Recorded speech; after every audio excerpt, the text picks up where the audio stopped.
L'histoire commence avec le fait qu'un nouveau fantôme a été découvert dans l'un des quartiers de la ville.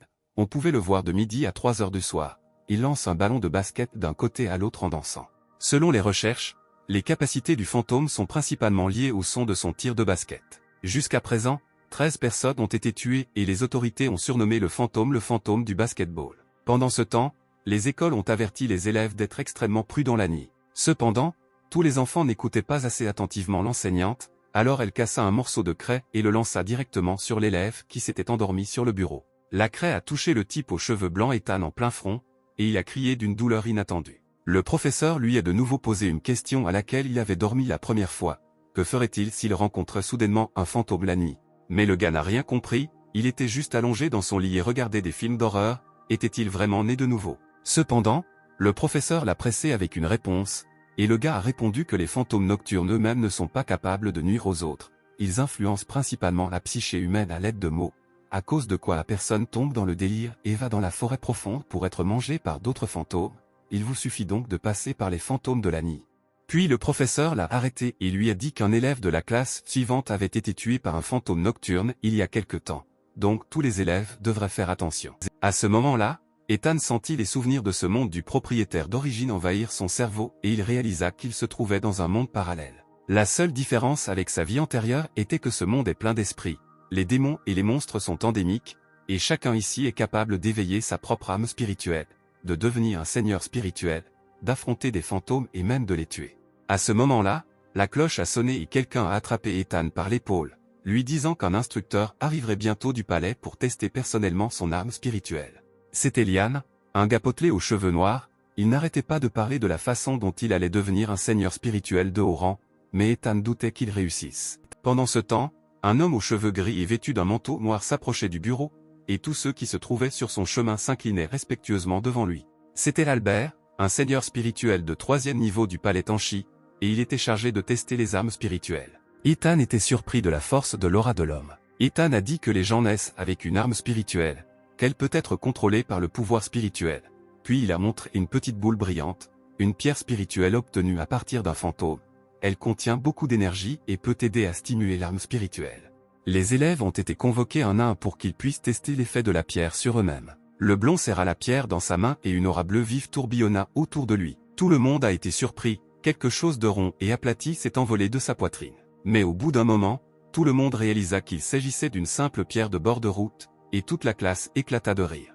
Cependant, Albert les a repoussés, disant que l'arme du garçon était d'un niveau élevé et qu'elle avait même 7 trous de compétences. Il a tendu la main et une aura lumineuse a brillé entre ses doigts, puis l'homme a ajouté que le type d'arme spirituelle n'est pas si important, et que ce sont les trous sur l'arme qui sont le facteur le plus important. Tout est comme dans le jeu League of God and Ghost, un personnage avec cette compétence a un avantage absolu sur un personnage avec 3 compétences, car plus une arme spirituelle a de trous, plus elle peut absorber de perles d'âme. L'homme a montré différents types d'armes et Ethan, quant à lui, s'est ouvertement endormi.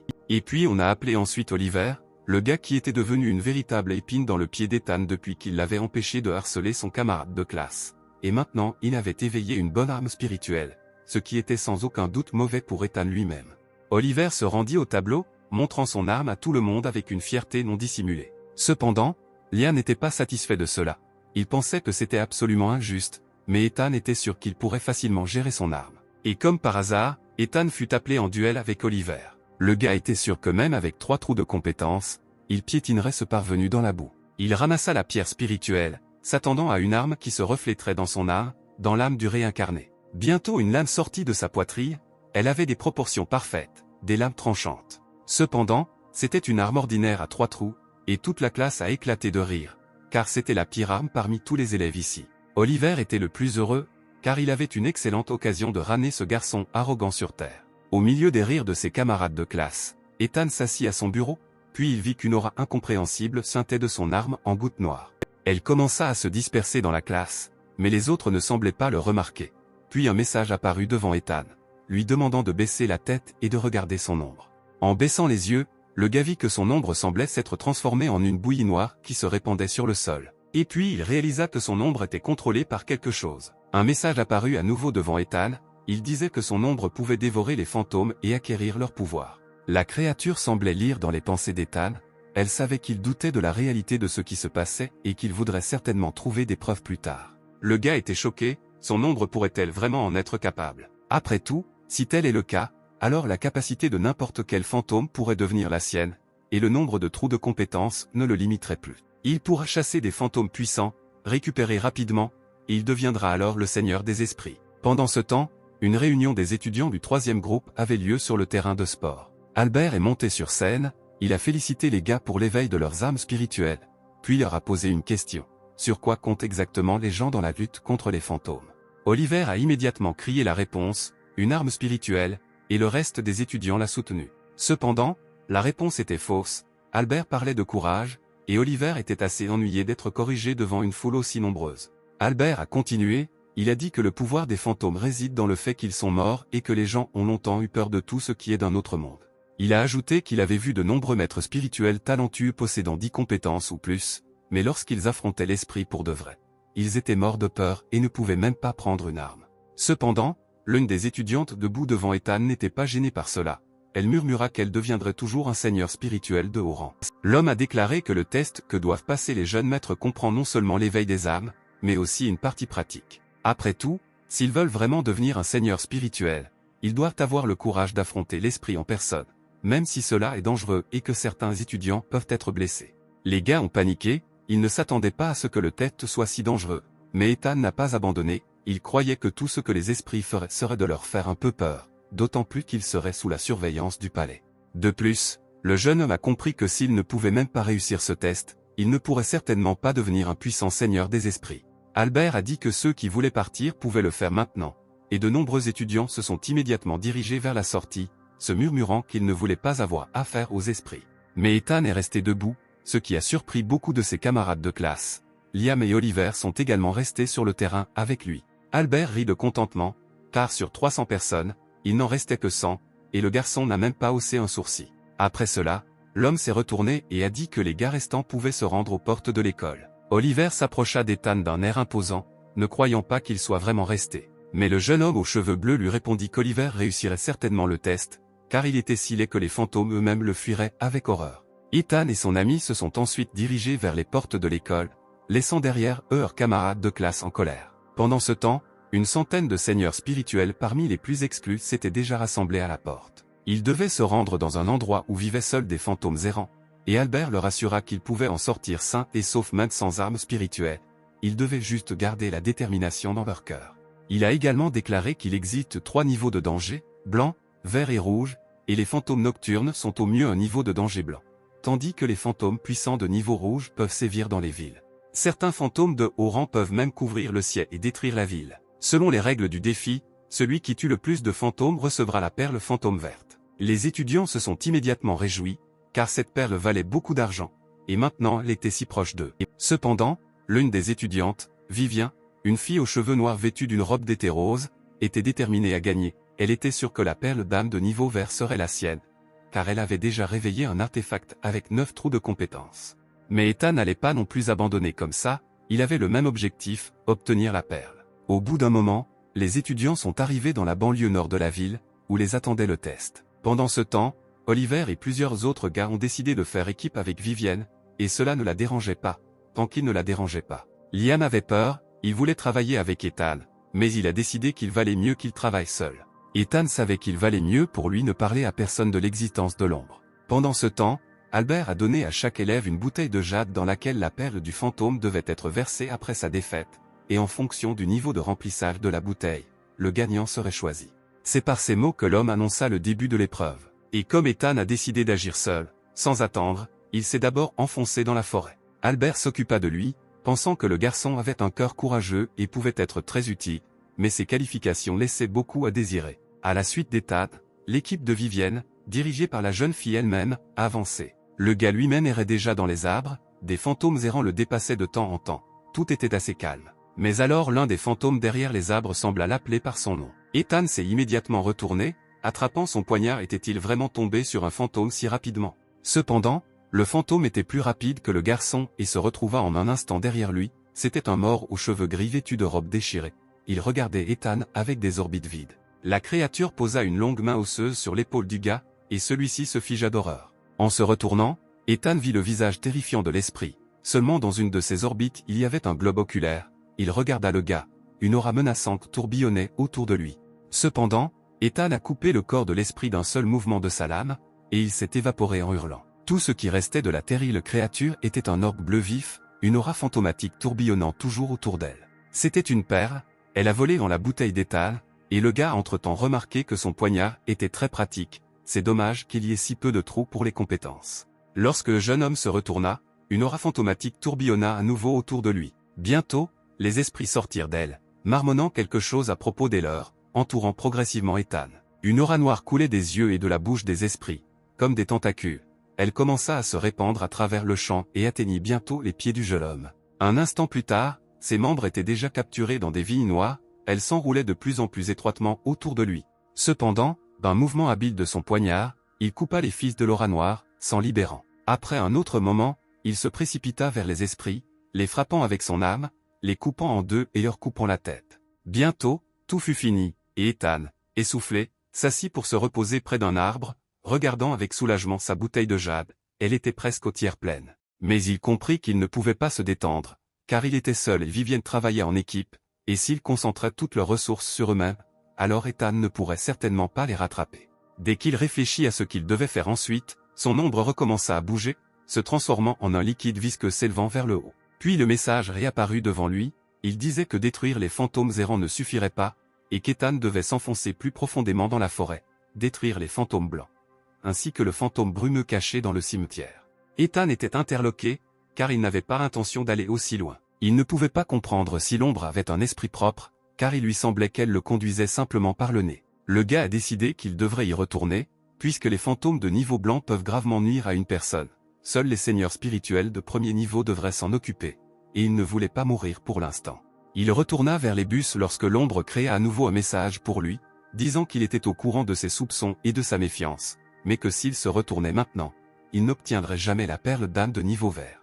Résigné au fait que l'ombre ne le laisserait pas tranquille, Ethan a demandé comment il devrait vaincre le fantôme de la brume blanche. La créature répondit que cette fois, il aurait besoin de l'aide de l'ombre qui se trouvait sous lui. À ce moment-là, l'aura tourbillonna et commença à se transformer en quelque chose, c'était une personne. La créature sourit d'un air menaçant et dit qu'Ethan devait aller vers le nord, où il trouverait un fantôme blanc et brumeux dans le cimetière. À ce stade, l'ombre disparue, était-ce vraiment là son seul indice? Ethan savait qu'une fois le test terminé, il devait découvrir de quel genre de créature il s'agissait, mais maintenant il devait se concentrer sur l'obtention de la perle.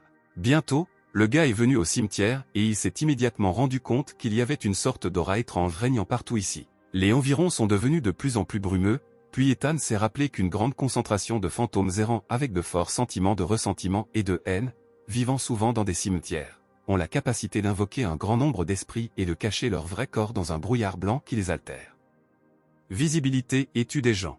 Apparemment, c'était la méthode du fantôme brumeux. Pendant ce temps, le test pour l'équipe de Vivien battait son plein. Elle coupait facilement les démons en deux avec son arme spirituelle. Il ne restait plus au partenaire de la jeune fille qu'à collecter des perles après avoir détruit les fantômes. Vivienne a deviné que les fantômes errants étaient également divisés en faibles et forts, et qu'elle devait dépenser trop d'énergie spirituelle. Les gars admiraient les compétences de combat de leurs camarades de classe, car elle venait de vaincre un fantôme errant de niveau blanc. Mais Vivien elle-même était déjà très fatiguée, elle avait besoin de reprendre des forces, alors elle s'assit près de l'arbre le plus proche, avec l'intention de se reposer un peu.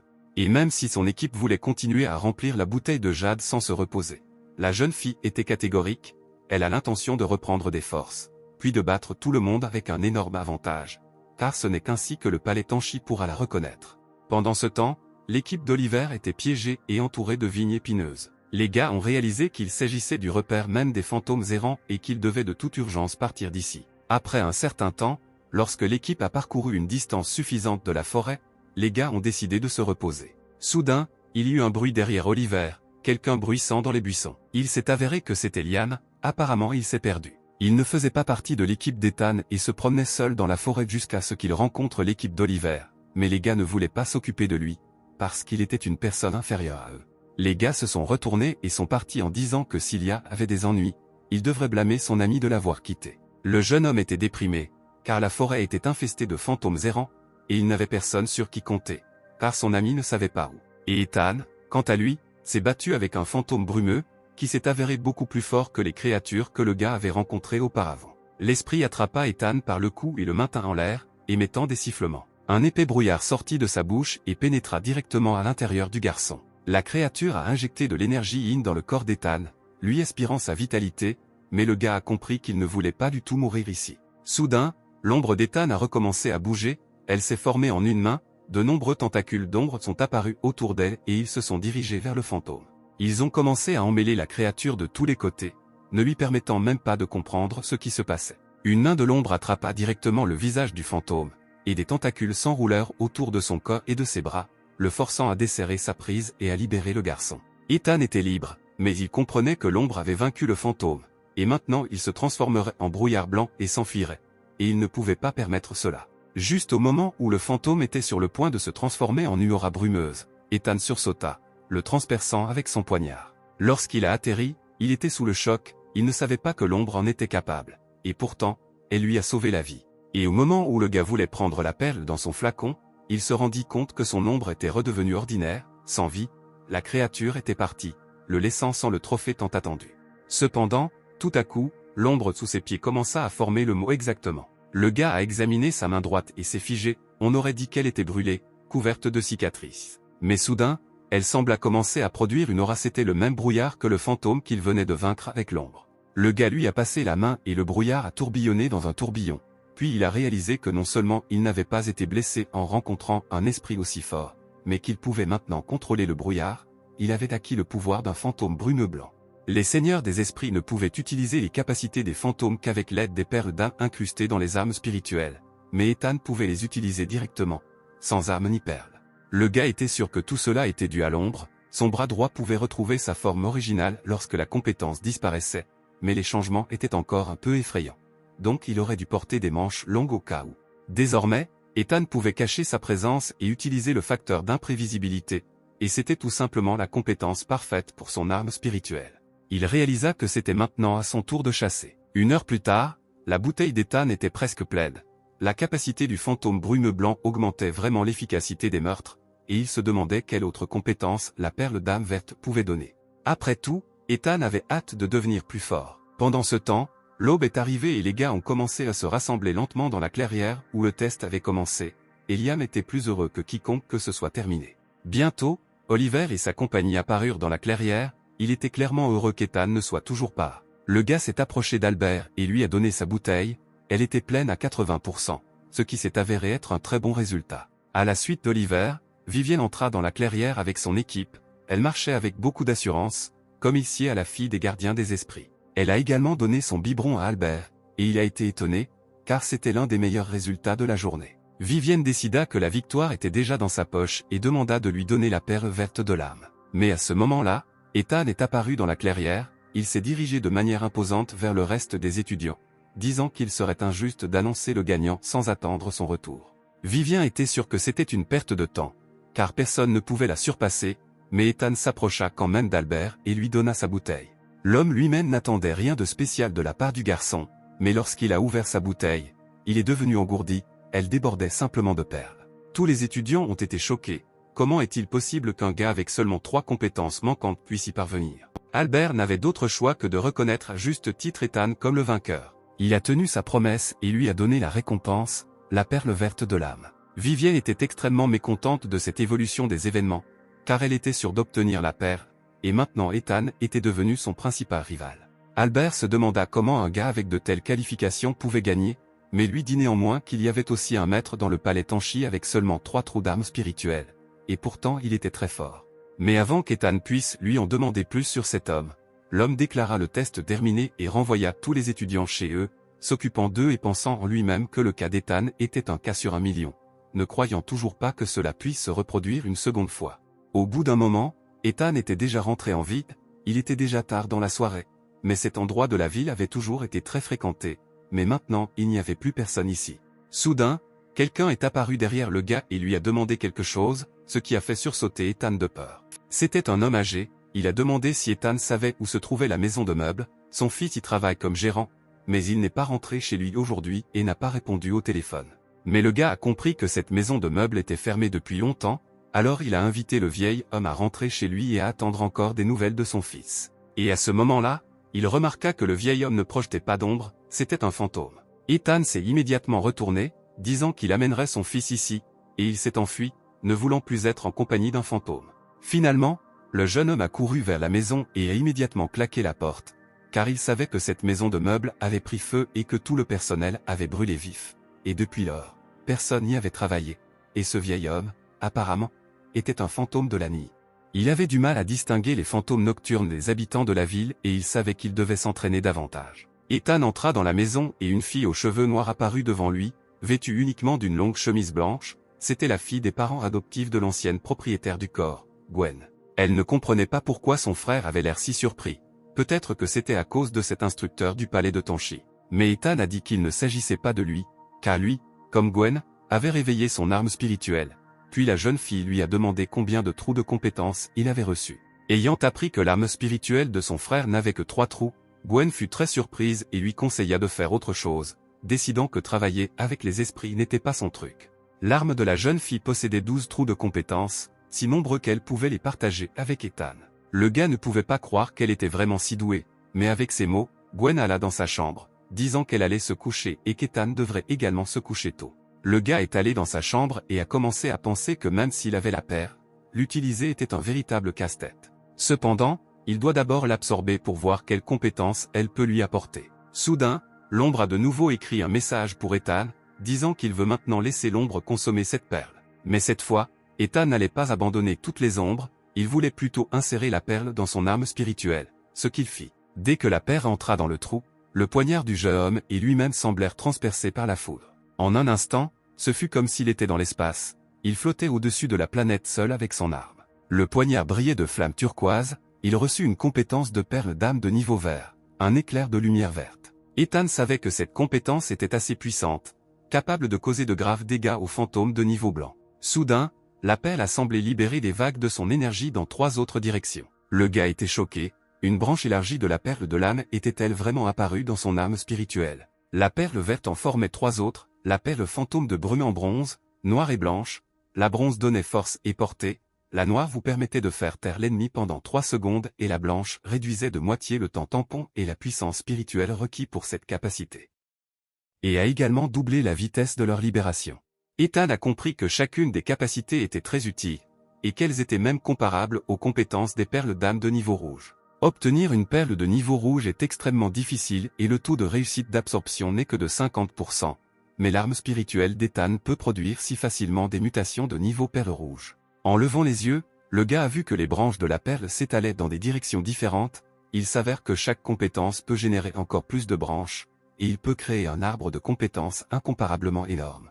Et si cela se développe réellement ainsi, il est alors possible qu'un éclair de lumière verte déchire le ciel à l'avenir. Cependant, Ethan est ensuite retourné dans son monde et est allé à l'école le lendemain. Vivien entra dans le bureau, y cherchant Ethan, elle avait besoin de la perle verte et elle était prête à payer 30 000 pour cela. Cependant, Ethan était assez intelligent pour ne pas accepter un tel accord, et au lieu de la perle, il proposa à la fille de lui acheter des beignets frits. Cependant, Vivienne ne voulait pas abandonner, elle avait besoin de cette perle. Tapant du pied sur la table, Oliver s'assit en face d'Ethan, décidant de soutenir la fille, disant qu'elle aurait bien plus besoin de cette chose que d'une certaine médiocrité. Oliver était en colère, il ne comprenait pas pourquoi ce parvenu devenait soudainement si arrogant, car il ne serait toujours pas accepté dans le palais de Tanchi avec ses 3 trous sur l'arme. Mais Ethan décida de mettre fin à cette dispute inutile et déclara qu'il n'y avait plus rien à acheter, car il avait déjà dévoré cette perle depuis longtemps. Vivien se tourna pour partir, conseillant aux gars de ne pas être arrogants et disant qu'ils avaient encore un long chemin à parcourir. Pendant ce temps, la professeure entra dans la classe, elle était prête à annoncer la liste de ceux qui seraient acceptés dans le palais de Tanchi. Elle commença à lire la liste et Oliver faisait partie des chanceux. Mais le nom d'Ethan n'était pas prononcé, et Oliver était sur le point de rire de toutes ses forces de son ennemi. Mais ensuite le professeur a dit qu'il y avait une note dans la lettre pour un élève avec un laissez-passer spécial et qu'il s'appelait Ethan. Toute la classe ne pouvait pas croire que cela était possible. Mais Oliver était le plus énervé, il ne comprenait pas comment cet idiot à 3 trous pouvait entrer dans le palais, et même avec une invitation spéciale. Cependant, le professeur l'a rapidement assiégé, affirmant qu'il ne servait à rien de douter de la décision du palais Tanchi. Tous ceux dont les noms étaient appelés devaient rentrer chez eux et emballer leurs affaires, car le maître spirituel les récupérait dans l'après-midi. Ethan marchait fièrement devant les pupitres, recueillant les regards surpris et même amers de ses camarades de classe. En arrivant à la maison, Il était sur le point de dire au revoir à sa sœur et de lui dire qu'elle pouvait l'appeler à tout moment, lorsque des vêtements lui volèrent au visage. Ethan était surpris que sa sœur collectionne autant de choses pour lui, mais la jeune fille lui a dit de ne pas se faire d'illusions, car ses vêtements n'étaient pas du tout pour lui. Elle a joyeusement remis à son frère un signe brillant, seuls les étudiants spéciaux en ont, ce qui signifie qu'elle va aussi au palais. Ethan se demandait où elle avait obtenu ce badge, et Gwen elle-même comprit que tout cela était à cause de leurs parents. Ils étaient autrefois membres du groupe Dan et se sont sacrifiés pour sauver les gens lorsqu'ils ont scellé un grand fantôme. Réalisant que Gwen en savait bien plus que lui, Ethan décida de lui demander à quoi ressemblait toute cette organisation. La jeune fille a répondu qu'il s'agissait d'un groupe composé des meilleurs maîtres spirituels, que différents seigneurs spirituels ont différents domaines de compétences et de développement, et généralement chacun d'eux se spécialise dans un certain aspect.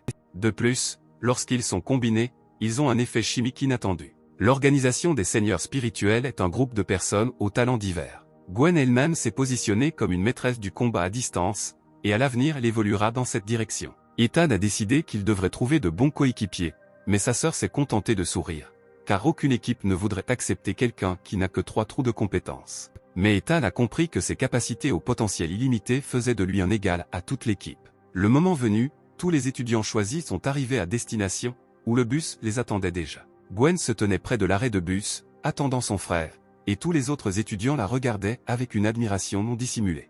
Mais cela ne dura pas longtemps, car Ethan s'empressa de faire tomber à terre les plus admirés, car sa sœur n'était visiblement pas à leur niveau. Bientôt, tout le monde chargea ses bagages dans le bus et celui-ci partit. Personne n'a dit combien de temps il conduirait, et c'était très ennuyeux de rester assis au même endroit.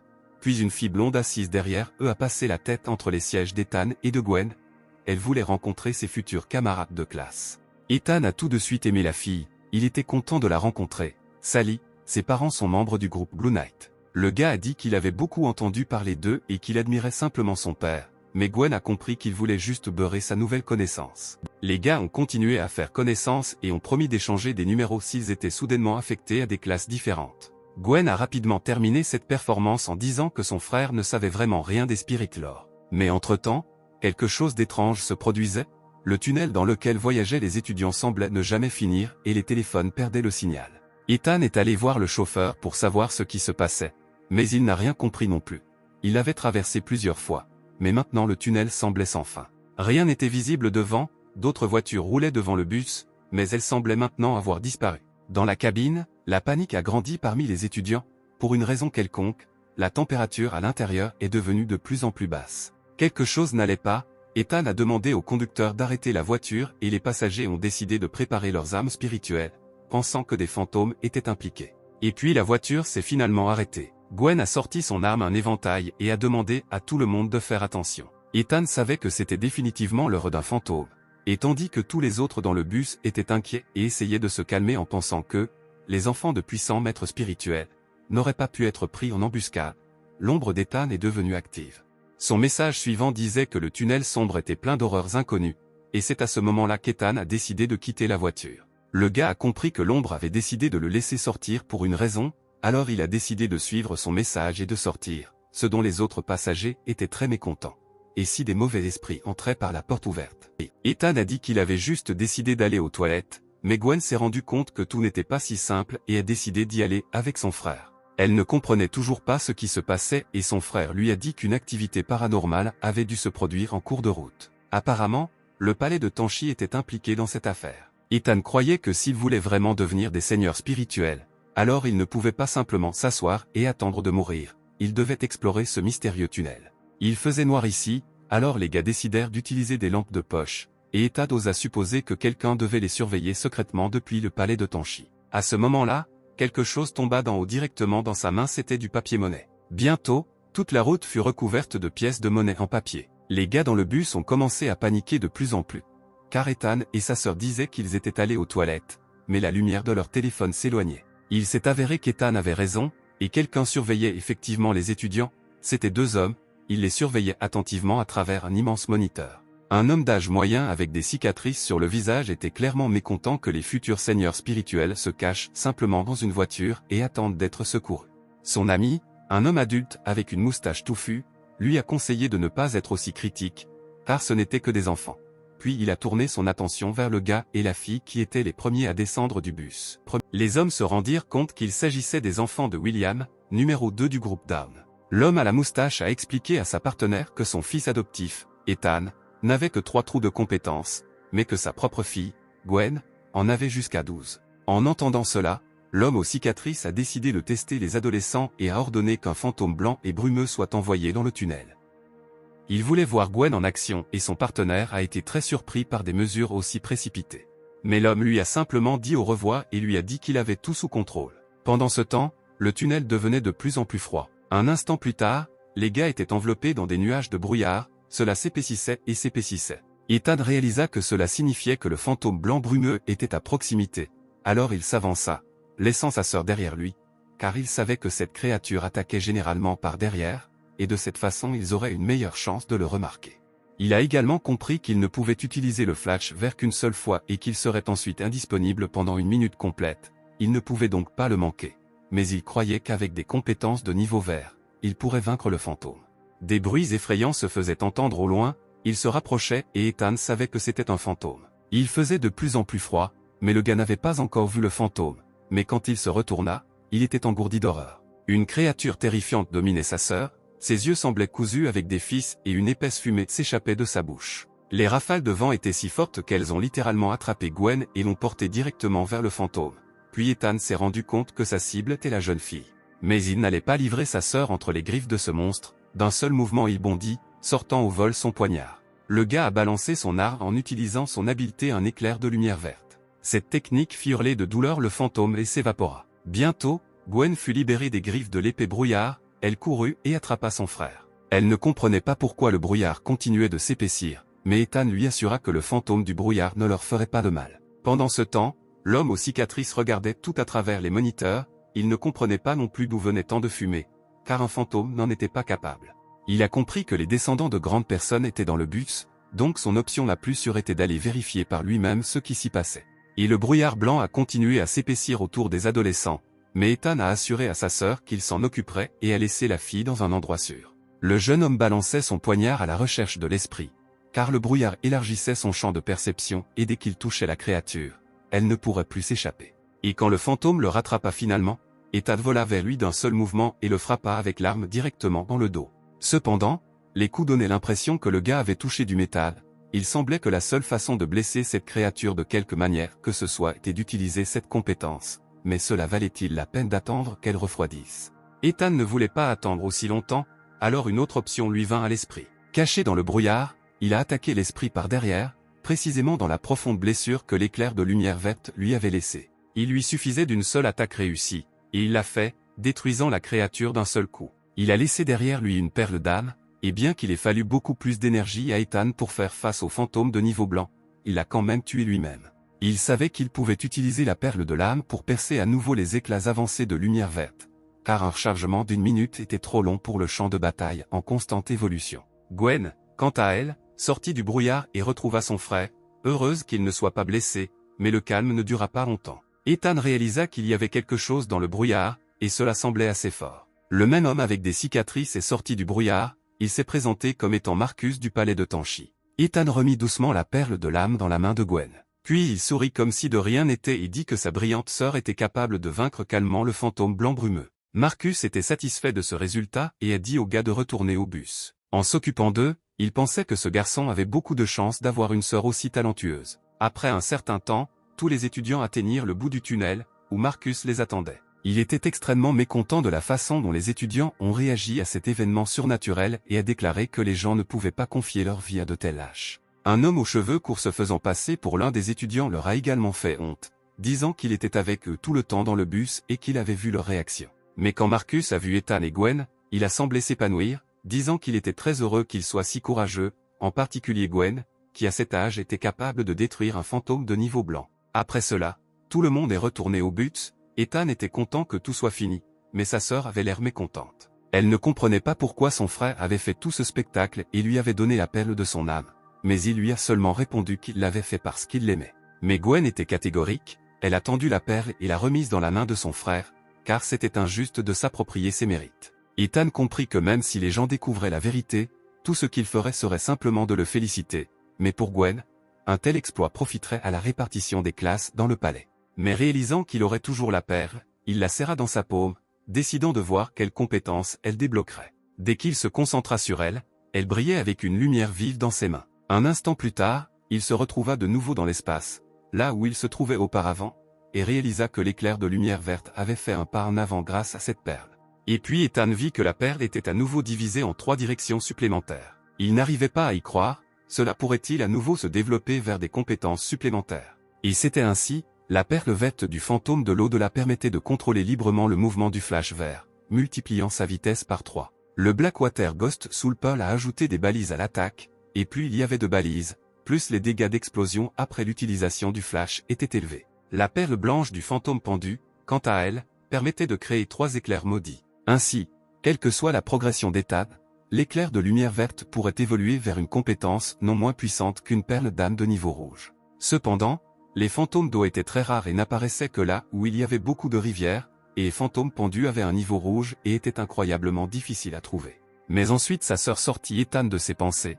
Tous les autres étudiants regardaient par la fenêtre avec fascination, car ils étaient déjà arrivés à destination. C'était la ville de Skynet, un endroit incroyablement beau et pittoresque. Bientôt, les étudiants furent déposés et invités à se rassembler sur la place centrale.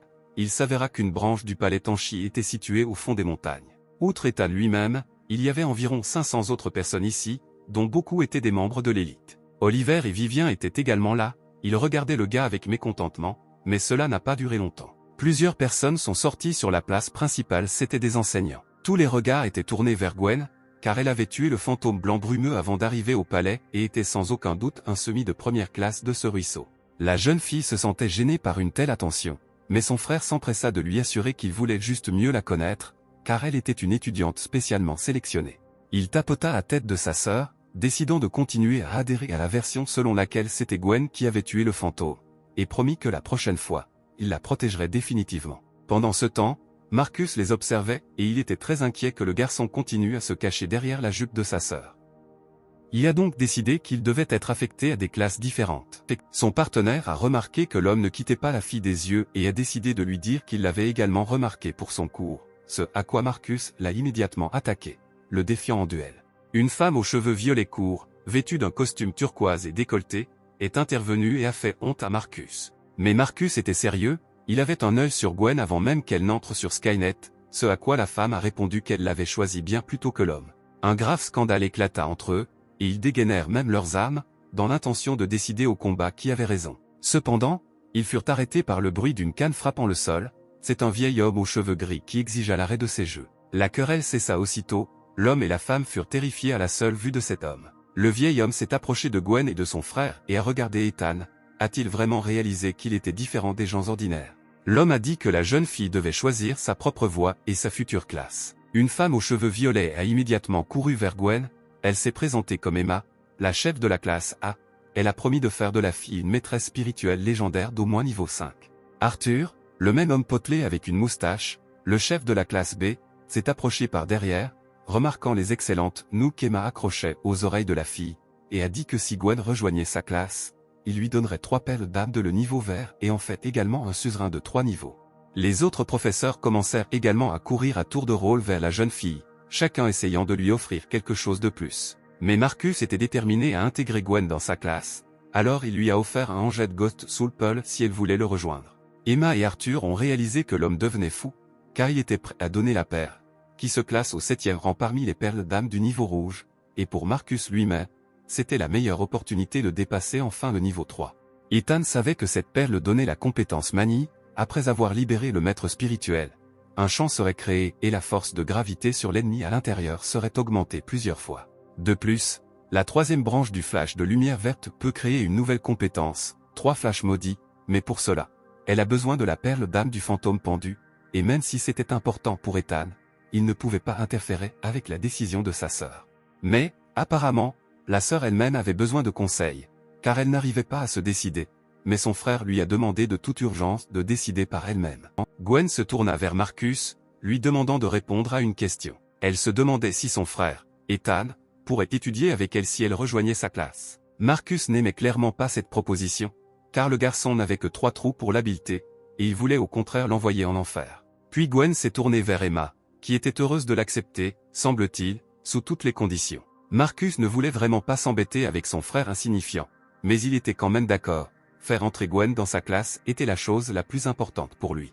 Ethan et sa sœur étaient très heureux que tout se soit si bien passé, mais Marcus était très en colère, il voulait faire quelque chose pour donner du crédit à ce garçon. Bientôt, tous les étudiants se sont rassemblés sur le terrain d'entraînement et leur premier cours a commencé. Marcus se tenait devant eux, lui-même avait déjà été à la place de ces gars-là, il se souvenait à quel point il avait eu peur lorsqu'il avait vu le fantôme pour la première fois.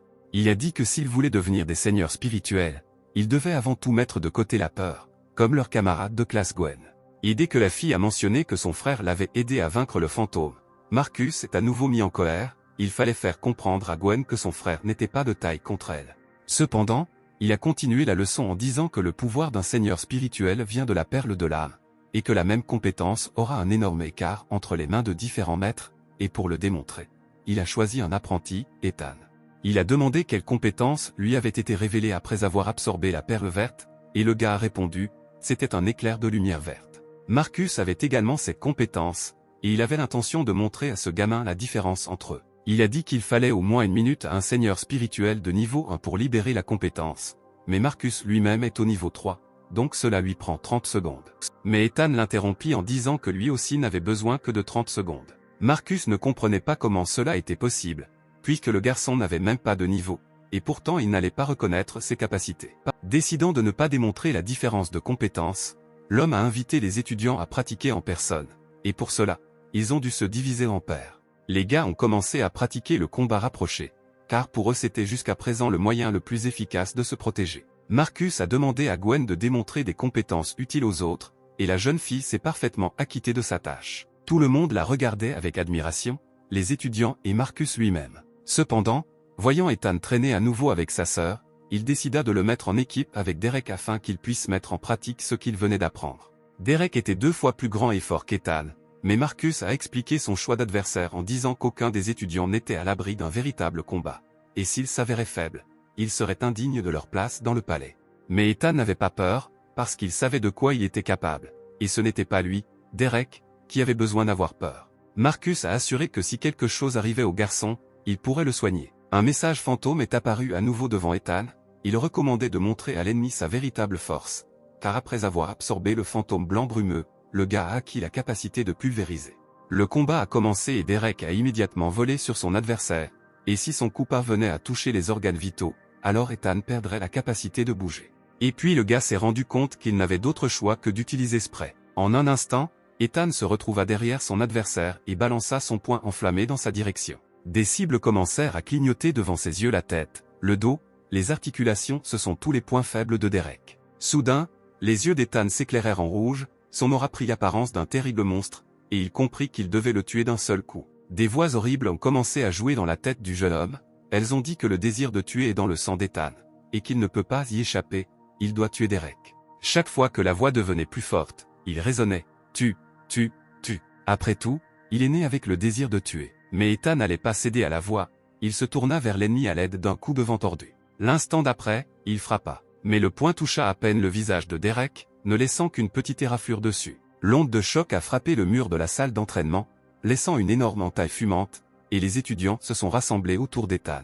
Personne n'a compris comment ce type pouvait faire ça, car il n'a que 3 trous de compétences. Mais Ethan réalisa qu'il venait d'avoir une réelle envie de détruire complètement son adversaire, et il n'en était pas du tout content. Gwen le sortit de ses pensées et courut vers son frère pour s'assurer qu'il n'était pas blessé. Elle lui prit la main et se tourna vers Marcus pour apprécier la force de son frère. Mais l'homme ne savait pas quoi répondre, car Ethan n'a que 3 trous de compétences, pourquoi sa force est-elle si grande?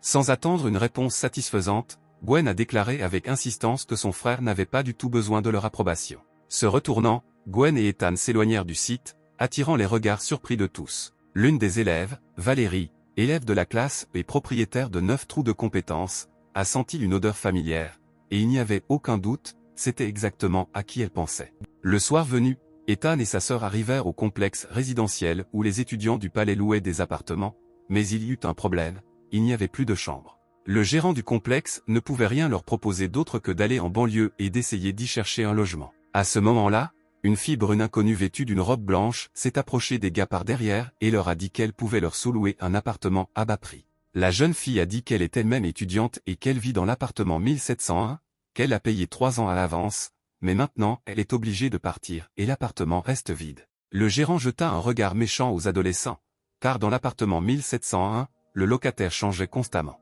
Bientôt, la mystérieuse fille emmena les gars à l'appartement et leur ouvrit les portes. La pièce était grande et très propre. Mais Ethan était alarmé par le fait que les meubles étaient impeccables, comme si personne ne les avait jamais utilisés. Et le gars était sur le point d'abandonner cet appartement et de trouver quelque chose de moins suspect, lorsque la fille a dit qu'elle était prête à leur accorder une réduction de 50%.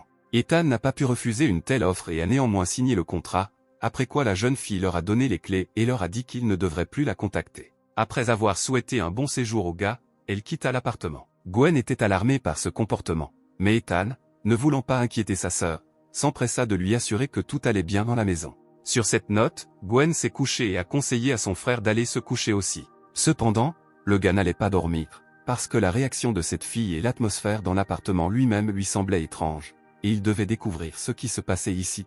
Alors il s'installa sur le canapé pour regarder ça. Au début, c'était calme, mais après un certain temps, le gars a entendu des bruits d'eau qui coulaient. Lorsqu'il ouvrait les yeux, il ne pouvait pas comprendre quand il s'était endormi et qu'il avait recouvert d'une couverture. Les sons le troublaient également, car sa sœur fermait toujours bien l'eau après avoir pris un bain. En regardant, Ethan aperçut un homme debout à l'autre bout de la pièce. Il souriait et faisait des sons étranges, et le gars n'arrivait pas à comprendre de qui il s'agissait. Terriblement effrayé, il commença à s'approcher lentement de la personne, ne comprenant toujours pas qui était devant lui, peut-être était-ce Gwen. Et puis l'homme se retourna, ses yeux noirs et rouges fixant Ethan. La créature s'est approchée du gars en lui murmurant quelque chose dans sa barbe. Puis le jeune homme s'est rendu compte qu'il avait affaire à un fantôme. On comprend maintenant pourquoi le prix du logement était si bas. L'esprit a déclaré que c'était sa maison et qu'Ethan n'était pas le bienvenu ici, mais ne s'est pas rapproché du jeune homme, il ne devait pas être hostile. Une ombre tourbillonnait sous Ethan, et le fantôme en avait clairement peur. Quand le gars a allumé la lumière, il n'y avait personne devant lui. Cependant, la nuit s'est terminée et une nouvelle journée d'école a commencé sur le campus du Palais Tanchi. La première chose que Gwen a faite a été de dire à Ethan qu'hier soir, un fantôme se faisait passer pour son frère et traînait autour de sa porte, et elle a failli lui ouvrir. Ethan lui a également dit qu'il avait rencontré un fantôme, puis ils sont arrivés à la conclusion qu'il devait de toute urgence quitter cet appartement. Mais le gars a décidé de ne pas se précipiter, car on leur a dit qu'il était normal d'avoir peur des fantômes au début et que les esprits eux-mêmes n'avaient pas l'air si hostiles. Soudain, les mèches sombres de quelqu'un tombèrent sur le visage du jeune homme. En se retournant, il aperçut devant lui une fille aux cheveux longs en short et un long manteau rouge. C'est la même étudiante qui a senti Ethan hier au terrain d'entraînement, Valérie. Elle a dit qu'elle vit dans l'appartement 1703 et qu'elle peut aider à se débarrasser du fantôme dans leur maison. En se rapprochant du gars, elle ajouta également qu'il pouvait entrer comme ça s'il le voulait. Cependant, Gwen s'est empressée d'interrompre leur douce conversation, affirmant qu'elle-même avait 12 compétences manquantes et qu'il n'avait donc pas besoin d'aide extérieure. Réalisant qu'elle n'était pas particulièrement la bienvenue ici, Valérie se retourna et dit que dans ce cas, ils devraient s'occuper eux-mêmes des fantômes. Juste au moment où elle était sur le point de quitter le bureau, Marcus entra, il ne s'attendait pas du tout à voir Valérie ici. Voyant que les étudiants se détendaient, il s'empressa de les envoyer courir, car les futurs seigneurs spirituels devaient également être bien préparés physiquement. Et puis Ethan a décidé de demander, est-il vrai qu'il n'y a pas de fantôme dans le palais de Tanchi? Marcus était un peu irrité par cette question, puisque le palais avait été transmis de génération en génération depuis des milliers d'années et que sa formation protectrice était invulnérable à tout mauvais esprit. Mais Ethan se demandait également pourquoi il devait louer un appartement à l'extérieur si le palais était si grand. Ici, Marcus n'a pas pu s'empêcher de crier que la formation protectrice du palais avait été créée à partir des âmes primordiales de 5 fantômes primitifs, mais il s'est immédiatement rendu compte qu'il en avait trop dit. Mais Ethan était très heureux d'entendre quelque chose sur les fantômes primordiaux et les âmes primordiales. Mais le professeur a brusquement mis fin à la conversation en disant qu'il vaudrait mieux qu'il se concentre sur l'entraînement et ne se soucie pas de choses inutiles. Puis il lui a souhaité bonne chance, ainsi qu'à sa sœur, et est parti. Resté seul, Ethan commença à penser que le palais de Tanchi était vraiment plein de secrets, et plus il avançait, plus il devenait intéressant. Il décida de regrouper un peu ses pensées sur papier, puis sa sœur s'approcha de lui, puis Ethan lui demanda si elle avait reçu la perle du fantôme pendu que Marcus avait promis de lui donner. Gwen a dit que lorsqu'elle atteindra le premier niveau, elle recevra l'héritage de ses parents, et lorsqu'elle atteindra le deuxième niveau, elle recevra une perle. En général, Ethan était d'accord avec cet état de fait, mais il craignait toujours qu'il y ait de nombreux maîtres puissants sur Skynet qui ne permettraient aucun phénomène surnaturel ici.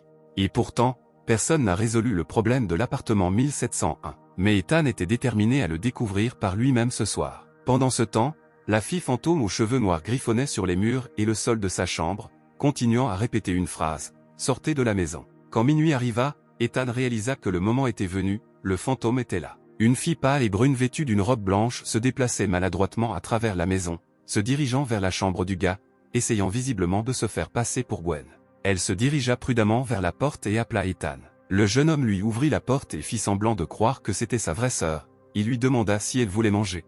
Ce à quoi la jeune fille fantomatique répondit par la négative. L'esprit était confus, ne comprenait-il pas qu'elle n'était pas sa sœur, pourquoi n'avait-il pas peur? Soudain, la porte s'ouvrit à nouveau et Ethan demanda pourquoi la fille était toujours là. Il lui prit la main et la conduisit à la cuisine, toujours avec l'intention de la nourrir. Le fantôme n'a pas compris, elle était en colère contre cette situation. Est-ce que ce type jouait vraiment avec elle? Une aura noire tourbillonna autour de la jeune fille, ses yeux devinrent rouges et elle cria à Ethan de sortir de chez elle. Mais Ethan se contenta de sourire, comme s'il n'était pas du tout surpris que la fille ne soit pas Gwen, et lui proposa quand même quelque chose à manger. Cette attitude rendit furieuse le fantôme, elle ne savait pas quoi dire. Soudain, son essence s'est évaporée et s'est envolée, ne voulant plus participer à cette performance. Ethan a été surpris, cette fille fantôme ne l'a pas attaqué. Qu'est-ce qui a pu lui arriver pour qu'elle devienne comme ça? Le matin venu, le gars fut réveillé par le cri de Gwen et il courut immédiatement vers elle. Mais dès qu'il a ouvert la porte, des sous-vêtements féminins ont volé vers lui. Gwen était extrêmement indignée. Comment son frère pouvait-il garder autant de sous-vêtements féminins sous le lit? Et surtout, pourquoi? La fille quitta la pièce et Ethan vit toute une boîte de lingerie rouge. Étaient-ce vraiment les ruses de cette fille fantôme pour se venger de lui? Mais il y avait autre chose. Au fond de la boîte, Ethan vit une photo encadrée de deux filles. En bas, il y avait deux noms Zoé, c'était évidemment le fantôme, et un autre Gloria. Il y avait aussi un numéro de téléphone à proximité, et Ethan décida qu'il devait l'appeler. La fille aux cheveux violets, celle sur la photo, était assise à son bureau quand soudain son téléphone sonna. Ce numéro ne lui étant pas familier, elle a décidé de ne pas répondre au téléphone.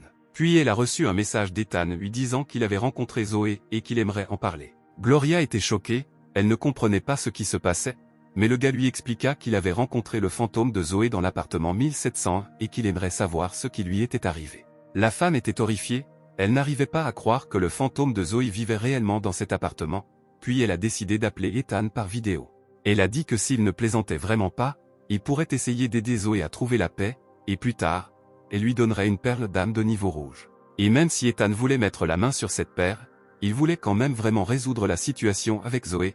Il avait besoin de savoir si elle avait été tuée et si sa mort était liée au palais de Tanchi. Il a montré à Gloria une photo d'elle et Zoé ensemble. En le voyant, la femme ne put retenir ses larmes, elle voulait que la jeune fille soit libre après tous ses enfants. Elle a révélé que lorsque Zoé était étudiante au palais Tanchi, elle était pleine d'espoir pour l'avenir, mais des gens de toutes sortes d'endroits viennent au palais.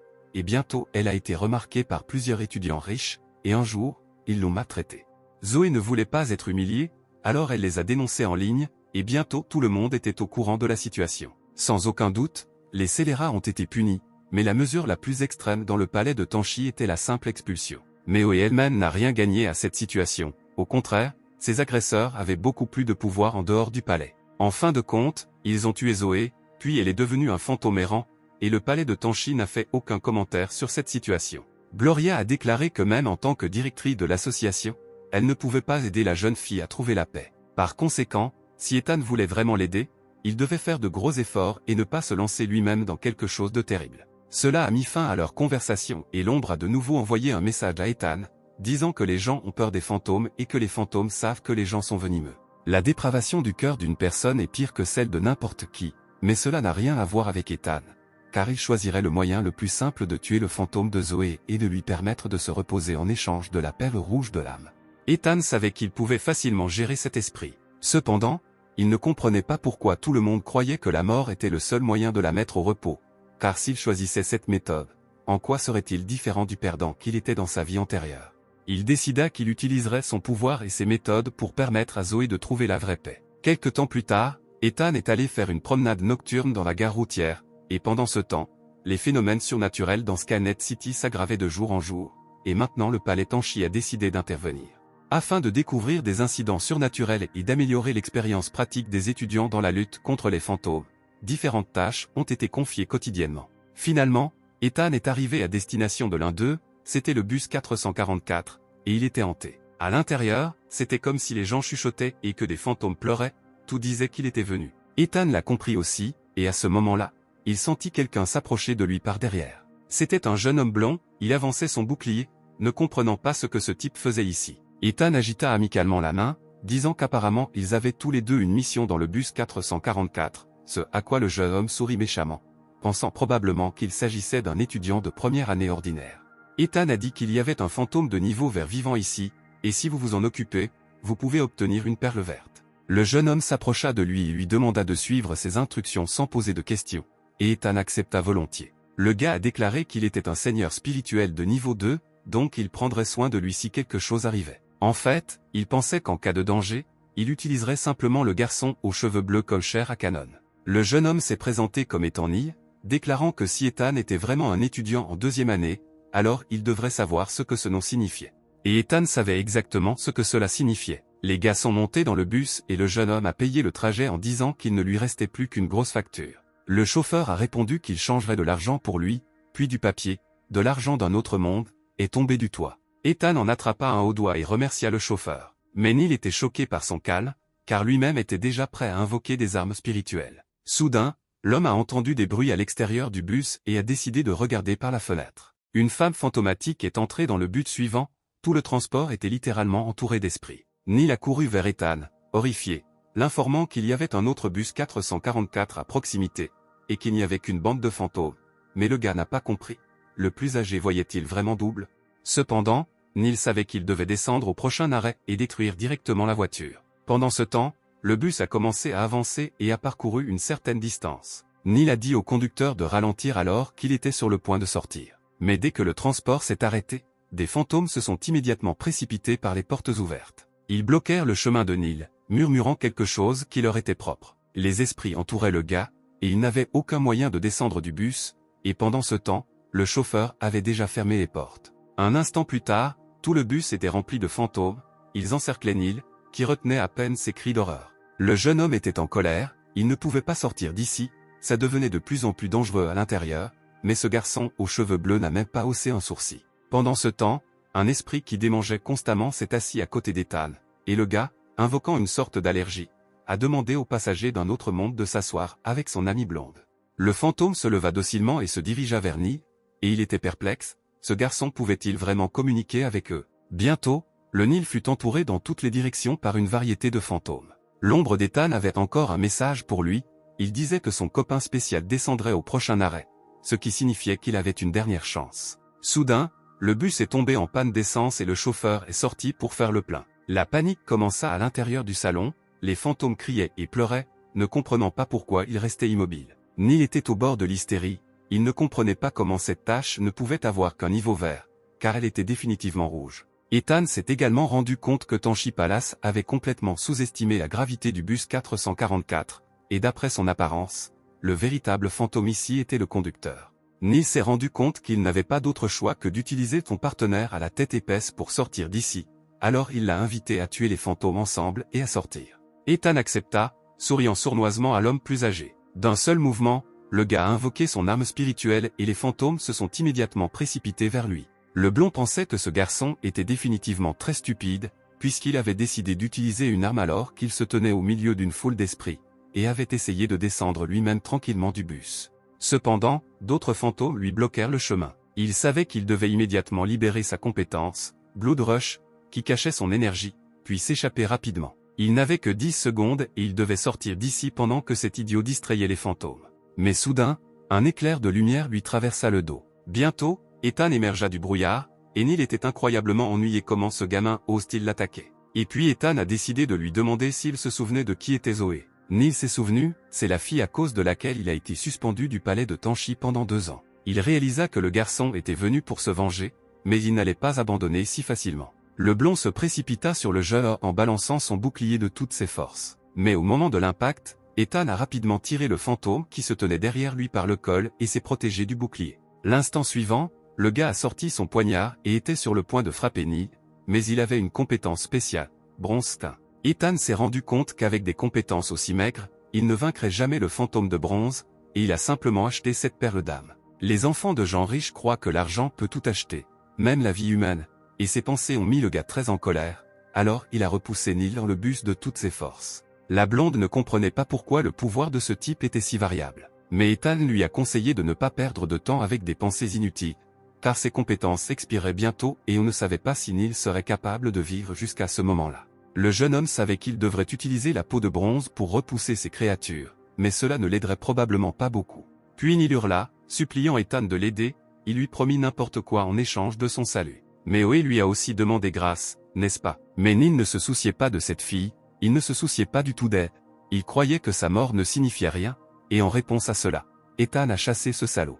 Les fantômes étaient déjà à 2 pas du blond, et il a continué à supplier le gars de le sauver, il a dit qu'il lui donnerait n'importe quelle perle d'âme de niveau rouge. L'offre était tentante, alors Ethan a demandé à Neil de se rapprocher de lui. L'espoir apparut dans les yeux du jeune homme, et il rampa vers son sauveur, échappant de justesse aux griffes des fantômes. Cependant, Ethan, au lieu de sauver le gars, lui a seulement dit que pour toute action, il fallait payer, et c'était son paiement, puis il a fermé les portes du bus. À ce moment-là, les fantômes se sont précipités sur Neil, le déchirant. Quand tout fut fini, la seule chose qu'Ethan regrettait, c'était de ne pas avoir entendu les cris de ce salopard. À ce moment-là, un esprit s'est approché de lui par derrière, il lui a demandé ce que ça faisait de tuer les siens. Le gars était sur le point de balancer sa lame pour frapper le fantôme, mais celle-ci intercepta sa main, et quand Ethan se retourna, il vit que c'était le conducteur. Il était curieux, parce que les gens tuent des fantômes parce qu'ils leur font du mal, mais pourquoi tuent-ils les mêmes personnes? Ce à quoi Ethan a répondu qu'il tue simplement ceux qu'il n'aime pas. Le conducteur a trouvé cela intéressant, il a dit qu'il n'avait pas ressenti une sensation aussi particulière depuis longtemps. Il s'est tourné vers le gars en lui disant qu'il aimerait l'emmener avec lui sur la route, mais Ethan ne voulait pas mettre fin à ses jours si tôt. Le gars a regardé l'esprit et s'est rendu compte que ce conducteur était à un niveau complètement différent de ces fantômes blancs dans le bus. Il frappa l'esprit, mais celui-ci esquiva facilement le coup. Le chauffeur s'est rendu compte qu'il n'y avait aucun moyen de ramener le garçon sur le territoire fantomatique, puis a demandé s'il avait toujours l'argent qu'il lui avait donné. Réalisant qu'il restait, l'esprit demanda à Ethan de les garder, puis disparut. Au bout d'un moment, Ethan retourna à l'appartement. Neil était mort. Il comprit qu'il en restait encore 6. Le lendemain, les cours ont continué, et Marcus a annoncé que le test sur le bus 444 était désormais au niveau rouge, et aussi que 4 fantômes étaient apparus dans la ville voisine et avaient déjà tué cette fille. À ce moment-là, un message arriva sur le téléphone d'Ethan, c'était Gloria, elle avait déjà vu la nouvelle de la mort de Neil et lui demanda quelle perle Ethan aimerait comme récompense. Elle a été très simple, alors le gars a également décidé de ne pas être modeste et a demandé une perle de niveau bronze et une perle fantôme pendue. Cependant, Marcus avait une autre annonce importante, elle concernait tous les seigneurs spirituels de premier niveau. Il s'est avéré que le palais Tanchi permettait aux étudiants de première année de choisir à volonté une perle d'âme de niveau blanc. Ethan a marché entre les étagères avec des perles et a choisi celle qui lui convenait, et l'a finalement trouvée, c'était la perle de l'âme d'un fantôme noir, elle donnait la compétence Blacklight, elle augmentait la létalité du pouvoir contre les fantômes. L'ombre a informé Ethan que si elle absorbait une perle d'âme de niveau rouge, son âme spirituelle acquérait une nouvelle compétence. Cependant, pour débloquer le 5e trou de compétence, il fallait une perle de niveau fatal, et le 6e nécessitait un niveau catastrophique. Mais il était trop tôt pour y penser, alors Ethan a simplement inséré une perle blanche dans son poignard. Elle a été absorbée avec succès et, en un instant, elle a étendu 3 chaînes plus avancées. Il permettait d'augmenter la protection et la portée de la lumière noire, et permettait également d'affaiblir l'ennemi. Ethan fut tiré de ses pensées par Gwen, qui courut vers lui, lui demandant quelle perle il avait choisie. La jeune fille lui a secrètement dit que Marcus lui avait secrètement donné la perle de l'âme d'un fantôme miasme, dont la capacité forme la compétence chacle. Ethan fut sérieusement surpris, car cette perle était d'un niveau vert, un niveau supérieur à ceux donnés aux autres. Gwen lui a demandé de garder le secret et lui a dit que Marcus l'attendait et que son frère pourrait lui tenir compagnie. Lorsqu'ils sortirent dans la cour, l'homme était déjà là, Valérie se tenait derrière lui et 2 autres gars se tenaient à ses côtés. Il expliqua que selon la tradition du palais Tanchi, après avoir choisi une perle d'âme, les étudiants doivent former une équipe de 5 maîtres spirituels. Mais Gwen n'aimait pas cette idée, elle voulait juste être avec son frère. Valérie est alors intervenue dans la conversation et a suggéré à Ethan de faire équipe. Gwen n'aimait pas non plus cet arrangement. Elle a attrapé son frère, ne voulant pas le laisser partir avec cette fille. Ils furent interrompus par Marcus, qui dit que même s'ils étaient libres de faire équipe avec qui ils voulaient, les professeurs espéraient toujours que les meilleurs élèves formeraient une seule équipe. Il avait 2 autres personnes comme exemple, Henry et Chad, ils avaient tous 2 8 trous de compétences. Leurs notes étaient au plus haut niveau et ils étaient également issus de familles riches. Donc à l'avenir toute l'équipe pourrait acquérir des perles de niveau rouge. Cependant, Ethan n'était pas content de cette évolution des événements, il prenait le choix de sa sœur au sérieux, et ces gars eux-mêmes avaient l'air étranges. Laisser Gwen avec eux serait tout simplement dangereux. Henry et Chad n'étaient pas du tout contents qu'on parle d'eux de cette façon. De colère, Chad tira la corde de son arc et lâcha une flèche, engloutie dans une aura bleue. Mais Ethan l'a remarqué à temps et s'est immédiatement précipité vers Gwen, la couvrant de lui-même, il a repoussé la flèche qui leur arrivait avec un poignard. À ce moment, Henry apparut derrière eux, il balança son marteau vers le type, se préparant à frapper. Cependant, Ethan n'a pas été surpris, il a soigneusement repoussé sa sœur et a donné un coup de pied à l'attaque du gars, lui faisant tomber l'arme des mains. Une fois la bagarre terminée, le jeune homme s'est approché de ses camarades en colère, se préparant à se venger d'eux pour une telle explosion. Mais à ce moment-là, Marcus était déjà arrivé, il a dit que les combats dans le groupe étaient interdits, ce à quoi Ethan a proposé d'organiser une compétition équitable entre lui et les gars. Eux-mêmes n'y étaient pas non plus opposés, Chad a suggéré d'organiser une compétition entre équipes de seigneurs spirituels. Ethan n'était que trop heureux de les affronter en duel, mais leur a dit de ne pas se blâmer s'ils étaient gravement blessés. Bientôt, tous les étudiants participant à la bataille étaient déjà dans l'arène et leurs camarades de classe sont venus voir qui gagnerait. Cependant, dans l'équipe d'Ethan, il n'y avait que 3 personnes, lui-même, Gwen et Valérie, et cela est devenu une autre raison de se moquer d'Henry. Mais Ethan était sûr que lui seul suffirait à faire face à ces 5 canailles. Cependant, selon les règles, l'équipe ne devait être composée que de 5 personnes. Le gars s'est retourné et a regardé les filles assises sur les sièges derrière, c'était Sally et Esther, sa nouvelle connaissance. D'un seul mouvement, ils descendirent dans l'arène, rejoignant l'équipe, puis la compétition fut officiellement ouverte. Les filles invoquèrent leurs armes spirituelles, Sally allait être la médecin de l'équipe et Esther l'éclaireuse. Mais Ethan les a arrêtés en disant que cela n'était pas nécessaire et qu'il aimerait y aller seul. Une telle arrogance a sérieusement irrité l'équipe de Harry, et les gars se sont immédiatement précipités sur lui, préparant leurs armes. Cependant, Ethan les a traversés d'un seul mouvement brusque, parant leurs coups et leur faisant tomber l'arme des mains, et les gars n'ont même pas eu le temps de comprendre ce qui s'était passé. L'un d'eux a lancé une hache sur le jeune homme, mais il l'a facilement repoussé avec son pied. Génie était le suivant, dès qu'il s'est envolé vers Ethan avec sa hache, il l'a frappé au ventre avec son coude et il est tombé. L'instant suivant, le gars a invoqué son poignard et a libéré de l'énergie verte directement sur l'ennemi, le forçant à s'éloigner de la bataille en rampant. Il devait faire quelque chose, sinon il perdrait. Puis Chad est entré dans le jeu, il a tiré 4 flèches à la fois, se préparant à bloquer les actions de l'adversaire. À ce moment-là, Ethan se battait avec le reste des gars, et seulement un instant avant que les flèches ne le frappent, il les remarqua. Mais le gars n'a pas été surpris, il a habilement sauté sur le côté, exposant ses adversaires à l'attaque. Ainsi, il s'est avéré que les garçons se battaient eux-mêmes. Mais Henry ne voulait pas non plus abandonner, il a ordonné à ses gars de serrer Ethan de tous les côtés pour qu'il n'ait nulle part où se cacher. Gwen a regardé avec horreur son frère se battre contre 5 personnes à la fois et était prête à intervenir dans le combat. Cependant, Valérie l'a arrêté, car Ethan a dit qu'il pouvait s'en occuper lui-même et que les filles ne pouvaient que lui faire confiance. Lorsque le jeune homme hésita une seconde, Henry vola immédiatement vers lui avec une hache, utilisant une compétence de niveau vert. Ethan a également utilisé ses compétences en réponse, et les gars, se transformant en 2 boules d'énergie, sont entrés en collision. Un instant plus tard, une puissante explosion se produisit dans l'arène. À cause de la fumée, il était difficile de savoir qui avait finalement gagné. Mais dès qu'il s'est dissipé, tout le monde a vu qu'Ethan se tenait debout sans une seule égratignure, dominant fièrement Henry vaincu. Cependant, il s'est avéré que la bataille n'était pas encore terminée et Chad s'est précipité vers le gars, lui disant de ne pas oublier. Un instant plus tard, l'arène était enveloppée dans un immense dôme brumeux, le talent même d'Ethan.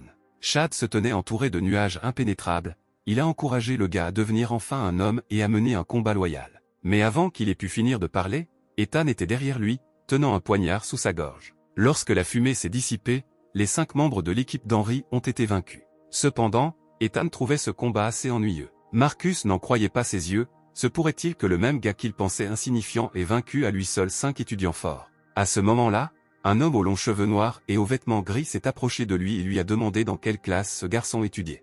Marcus se dépêcha de saluer l'homme, ce n'était autre que Maître Isaac, le maître spirituel en chef du palais Tanchi, et il avait une marque de 3 étoiles sur ses vêtements, signifiant qu'il avait vaincu 3 fantômes de niveau ancien.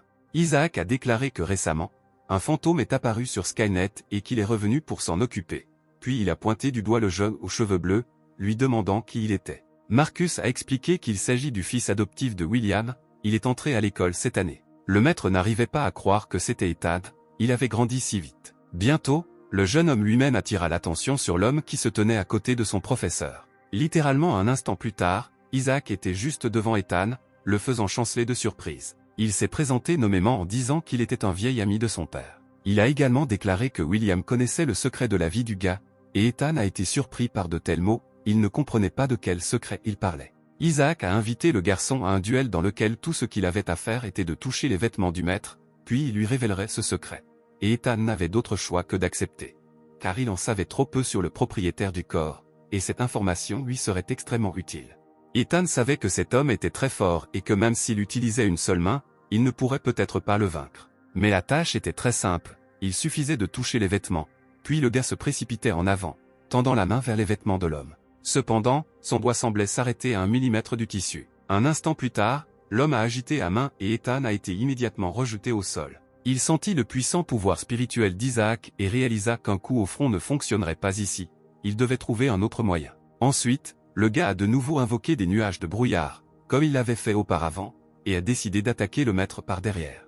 Mais Isaac avait prévu cela aussi et, d'un léger coup de main, il repoussa l'attaque du jeune homme. Ayant réussi à retomber sur ses pieds, Ethan se retrouva juste derrière le dos de l'homme et réalisa que c'était maintenant sa chance de gagner, et tendit immédiatement ses doigts vers les vêtements du maître. Mais avant de pouvoir la toucher, Isaac lui attrapa la main, se disant déçu des maigres compétences de son fils William.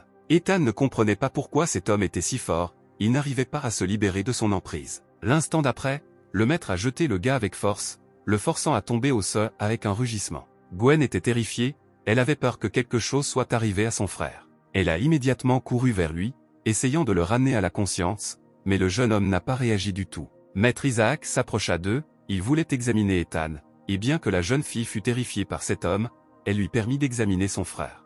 L'homme toucha son pouls avec ses doigts. Et puis il a réalisé, le gars était conscient. L'instant suivant, Ethan se leva d'un bond et tendit la main vers le visage d'Isaac, il voulait voir son vrai visage sous le masque. Cependant, avant même qu'il ait eu le temps de toucher l'homme, il n'y avait aucune trace de lui. Il était introuvable, il semblait avoir disparu, pouvait-il vraiment se téléporter? Pendant ce temps, le maître se tenait déjà sur le toit de l'arène, observant Ethan d'en haut.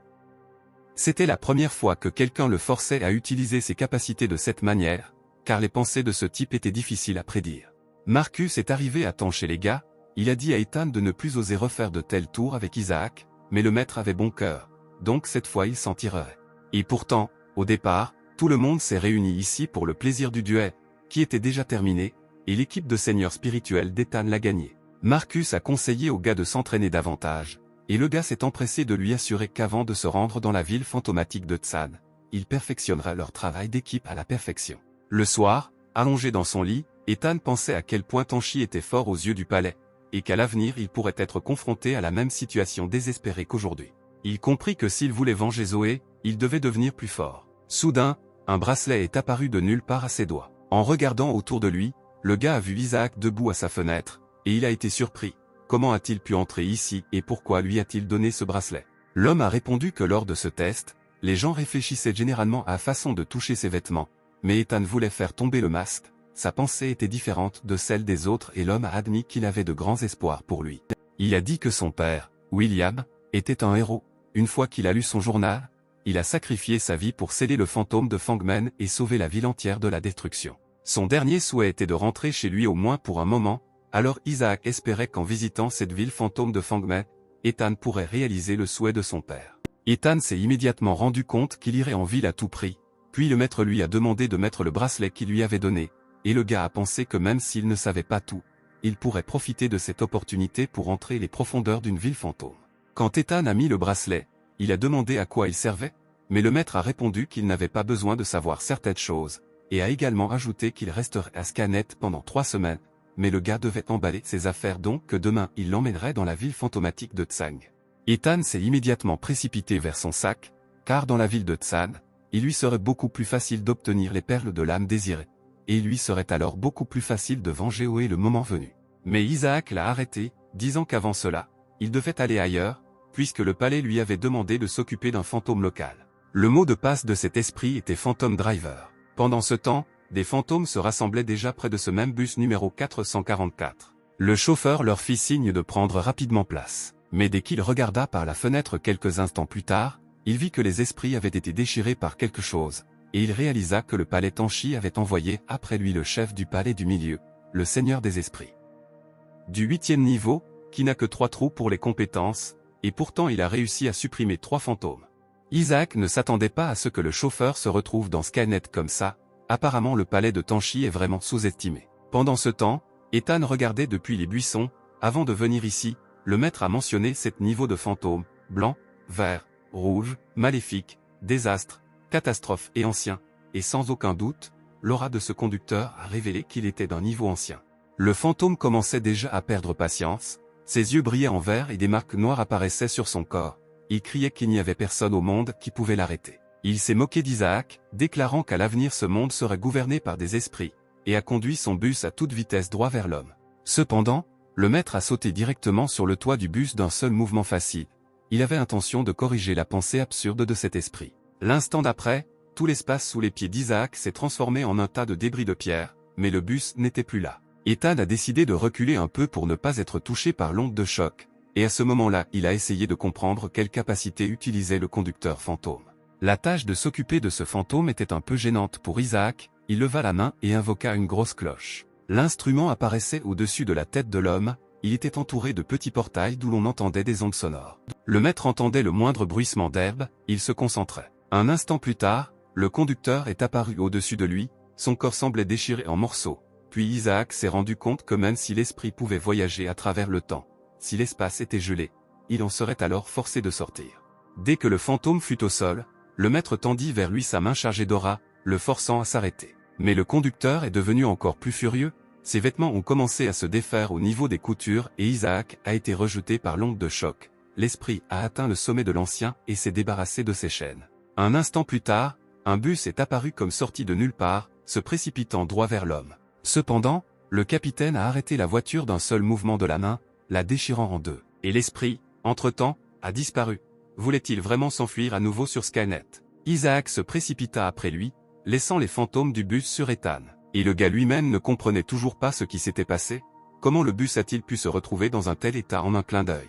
En fait, grâce à la compétence Time Stop, la perception d'Ethan s'est arrêtée avant même que le maître n'utilise sa capacité. Soudain, une illusion apparut à nouveau devant Isaac, et il dut dessiner une rune pour la dissiper. Mais il était trop tard, le complice du conducteur fantôme l'avait déjà aidé à s'enfuir. Ethan était choqué, car c'était une véritable bataille au niveau ancien, et sans le maître, le garçon serait mort depuis longtemps. Pendant ce temps, Isaac est parti, disant qu'Ethan pourrait également rentrer chez lui une fois qu'il aurait traité des fantômes, et que demain soir, ils iraient à la ville de Tsang. Mais le gars était agacé, il se rendit compte qu'il était encore trop faible. Avant d'aller dans la ville fantôme, il devait devenir plus fort. Et le temps a passé, et le lendemain, Ethan a vu une petite boîte avec des perles rouges sur sa table. Gloria était vraiment incroyable, elle était capable d'obtenir jusqu'à 2 perles de niveau rouge si rapidement, alors maintenant Ethan pouvait améliorer ses compétences et se rendre en toute sécurité dans la ville fantôme.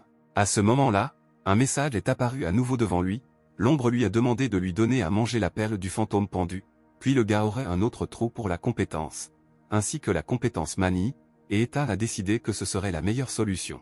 L'ombre a avalé la perle, et le corps du jeune homme semblait transpercé d'une puissante charge de pouvoir, c'était donc la sensation de la perle de niveau rouge. À cause de l'afflux de pouvoir, toutes les surfaces vitrées de la pièce se sont fissurées et le gars a reçu la capacité des chaînes. Il sentait que sa force avait considérablement augmenté. Prenant le poignard dans ses mains, Ethan vit qu'un nouveau trou était apparu dessus. Il s'avère qu'il était temps de passer à la branche. Une fois dans l'espace mystérieux, le jeune homme vit des branches émanant de la perle et réalisa qu'il devait encore améliorer la branche de la perle de l'âme fantôme du démon. Ainsi, la puissance de la perle noire a augmenté et de nouvelles compétences de branches ont été révélées à Ethan.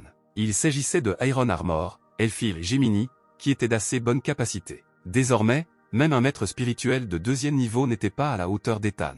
En sortant de l'état astral, le gars s'est approché du miroir dans lequel se reflétait le fantôme de Zoya. Il a dit que ses agresseurs se rendraient dans la ville de Tsang pour des tests, et que le moment venu, il les ferait payer. Pendant ce temps, Ethan et Isaac sont arrivés dans une ville fantôme. C'était à l'origine un ancien tombeau construit il y a des centaines d'années, et le maître a également noté qu'il ne pouvait rester avec le jeune homme que pendant 2 semaines, et que sa croissance dépendrait de son propre effort. Bientôt, les jeunes arrivèrent à la grotte, il y avait beaucoup de monde autour, beaucoup d'entre eux reconnurent le maître. Un homme de grande taille s'est approché d'Ethan, lui proposant de l'emmener dans la ville fantôme. Le gars se demandait jusqu'où il pourrait l'emmener, car il avait besoin de rencontrer un fantôme d'un niveau maléfique. L'homme se contenta de sourire devant l'arrogance du jeune homme, il ne s'enfuirait probablement de peur que lorsqu'il verrait un esprit de ce niveau. Leur conversation a été interrompue par Isaac, qui a déclaré qu'il n'avait pas rencontré de fantôme d'un niveau aussi faible que le mal depuis longtemps. Un homme adulte s'est approché derrière lui, c'était Wilson, le seigneur fantôme de 5e rang et le chef de la ville fantôme. il était heureux de saluer sa tête. Bientôt, tous les autres se joignirent à eux, saluant le maître et le saluant, ce à quoi Isaac lui-même dit qu'il était ici pour affaires personnelles. S'éloignant de la foule, l'homme et Ethan descendirent en contrebas, le maître expliqua qu'il y a 10 tombes au total dans la ville. Les premières sont habitées par des fantômes des niveaux blancs, verts et rouges, mais plus loin, il y en a d'autres. Mais il expliqua qu'Ethan devrait désormais compter sur ses propres forces pour survivre dans les 3 premières tombes pendant 2 semaines. En d'autres termes, pour survivre, le gars avait besoin d'une telle force qui lui permettrait de vaincre les fantômes de niveau rouge de ses propres mains. Lorsque les hommes entrèrent dans le tombeau, celui-ci regorgeait d'âmes lumineuses. Isaac a remis au gars un laissez-passer de malédiction spirituelle, il était imprégné d'un ressentiment incroyable et aiderait à cacher partiellement son odeur aux étrangers. Il a dit que des fantômes de tombe et de fer vivent ici et que dans les 3 jours, Ethan devra en tuer respectivement 30 et 10 de chaque type. Le gars s'est souvenu que pour transformer la compétence Black Light en Black Armor, il fallait la perle de l'âme du fantôme de fer. Pendant ce temps, les esprits ont commencé à se diriger lentement vers le gars, et même s'ils étaient de niveau blanc, s'ils se rassemblaient, ils devenaient dangereux, et Isaac voulait que le jeune homme se débrouille sans son aide. Mais avant qu'Ethan ait eu le temps de répondre, une main fantomatique sortit soudain du sol et attrapa sa jambe. Après elle, plusieurs autres fantômes sont sortis et se sont immédiatement précipités sur le gars, mais il a compris que cela ne suffirait clairement pas à le vaincre. D'un simple mouvement, il coupa les esprits avec ses poignards sans recevoir une égratignure, car après avoir absorbé la perle de l'âme du fantôme pendu, ses capacités physiques devinrent bien plus fortes. Mais avant qu'il n'ait eu le temps de reprendre ses esprits, un autre esprit apparut derrière lui, bien plus grand que les précédents. C'était lui le fantôme de fer. Ethan a rapidement réagi, attaquant l'esprit d'en haut, il avait besoin de sa perle d'âme. Lorsqu'il frappait, il sentait à quel point la peau de la créature était dure. À ses côtés, le gars entendit des bruits étranges, se retournant, il vit encore 2 fantômes de fer, il se précipitait droit sur lui. Si les choses continuaient ainsi, cela attire encore plus de fantômes, alors Ethan devait s'en occuper rapidement. Il s'est avéré que seule son attaque la plus puissante était efficace contre de telles créatures blindées. Cependant, les fantômes continuaient d'avancer et il n'était pas si facile de faire face à toute une foule d'esprits de niveau vert à la fois. Heureusement, la force du gars a considérablement augmenté récemment, sinon il aurait eu du mal, et néanmoins, il a dû essayer de faire face aux fantômes un par un. Ethan a utilisé un rideau de brouillard, ce qui a un peu désorienté les créatures. Et au moment où l'un d'eux révélait ses points faibles, le type lui portait un coup critique. Une perle d'âme s'est envolée de l'esprit. Ethan l'a ramassée et a également noté que si vous comptez sur la force physique, vous pouvez économiser beaucoup d'énergie spirituelle. Il a décidé de ne pas utiliser les chaînes pour le moment, même si c'était une bataille prolongée, il pourrait la gérer lui-même. Entre-temps, il a décidé d'améliorer Black Light avec une perle, la compétence a été améliorée en Black Armor, sa lame dégageait une aura noire. Ethan avait débloqué 2 nouvelles compétences, Phantom Armor et Spiritual Armor, elles avaient l'air incroyables, mais le gars avait peur que s'il continuait à s'améliorer, il finirait par devenir un monstre. Pendant ce temps, une aura enveloppait son corps, créant une armure incroyablement solide qui s'adaptait parfaitement à Ethan, et il était sur le point de tester ses défenses. Les 2 fantômes restants se sont approchés du gars et ont levé la main pour frapper. Cependant, pour l'armure d'Ethan, il n'était pas plus fort qu'une piqûre de moustique. Le gars souriait à travers son masque, les fantômes étaient-ils vraiment devenus si faibles comparés à lui? Puis il attrapa les 2 esprits, les jeta devant lui et, en un instant, les traversa en les coupant en 2. Après avoir reçu 2 autres perles d'âne, il décida que c'était assez de se battre pour aujourd'hui. Au bout d'un moment, alors qu'Isaac et Ethan étaient assis près du feu, le garçon continua à compter les perles qu'il avait ramassées. Il y en avait 26. Mais le gars ne pouvait pas s'arrêter, il était très content de ses résultats. Il a décidé de demander au maître quel était le niveau du Fenman Ghost, et il a répondu qu'il était noir, et a expliqué que lorsque les fantômes atteignent le niveau ancien, leur intelligence peut être la même que celle des gens ordinaires, ils peuvent également créer des fantômes. Et le fantôme le niveau noir est-il plus dangereux que le plus ancien? Ethan a été surpris, car il pensait qu'il n'y avait que 7 niveaux, et selon cette logique, il s'avère qu'il existe des fantômes plus dangereux que le niveau noir. Isaac répondit qu'il n'était que 3, mais que tout ce qui les concernait était strictement interdit, même leur nom et leur essence même. Après tout, le monde était loin d'être aussi calme qu'Ethan le voyait, alors le maître lui conseilla d'essayer d'aller au lycée le plus tôt possible, et là Isaac pourrait lui en dire beaucoup plus. Il était maintenant temps pour l'homme de partir, mais il promit d'envoyer Ethan au prochain tombeau demain. Pendant ce temps, 2 semaines se sont écoulées, le gars a continué à s'entraîner dur. Après avoir atteint le niveau 2 de maître spirituel, sa puissance spirituelle était suffisante pour maintenir les chaînes pendant 15 secondes, mais avec sa force actuelle, il pouvait difficilement tuer un fantôme pendu, son maximum étant un fantôme de niveau presque rouge. Isaac lui dit qu'il pouvait déjà survivre seul au troisième tombeau, mais qu'il lui restait encore une chose à régler avant de partir. Ethan s'est immédiatement réjoui, pensant qu'il prendrait une grosse affaire, mais le maître n'a fait que guider le gars, il allait lui montrer la partie la plus profonde de la ville fantôme.